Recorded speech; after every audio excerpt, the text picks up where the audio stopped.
Gusto ko lang ikwento. Alam kong wala kayong pakialam. Pero nakakatawa lang. Kasi ganito yun. Diba may Gcash dito? Cash in, cash out. Tapos, yun. Sabi ng customer.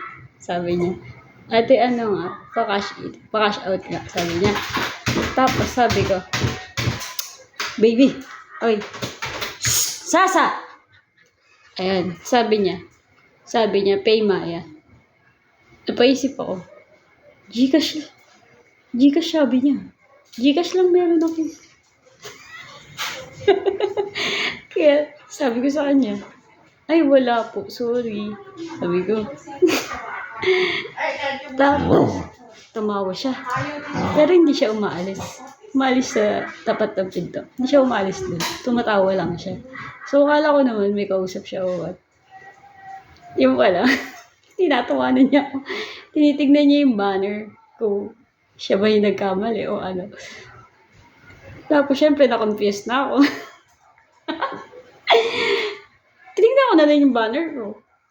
Tapos, nakakahiya. Meron pala akong mukha akong tanga.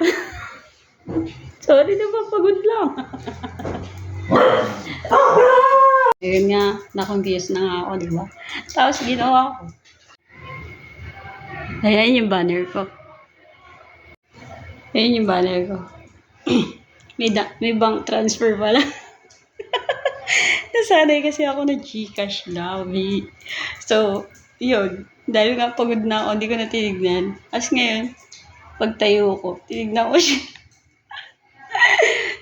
Tapos tumawa na lang kaming dalawa. Tumawa kaming dalawa ng customer ko. Tapos nga, dahil hindi ko nga alam paano yung Paymaya. Kumanta ka na naman. Pangalawang kumanta nga. Hindi ko alam kung ano yung hinihingi niya. Binigay ko yung bank number ko.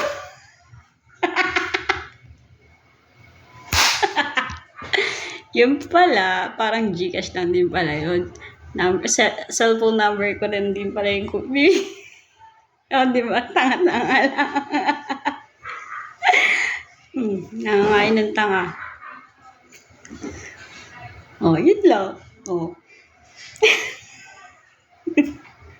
Sinayang ko naman 3 minuto ng buhay niya. So, ayun lang. Minsan talaga yung sweetie nyo, tanga-tanga. Kasi pagod na, alam nyo naman.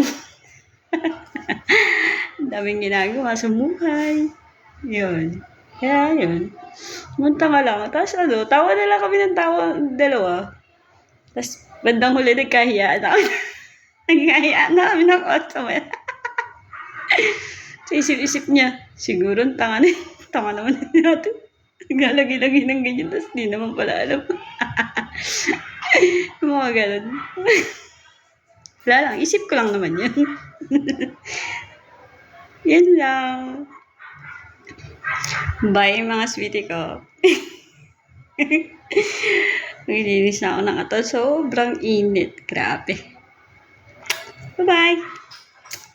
Good night.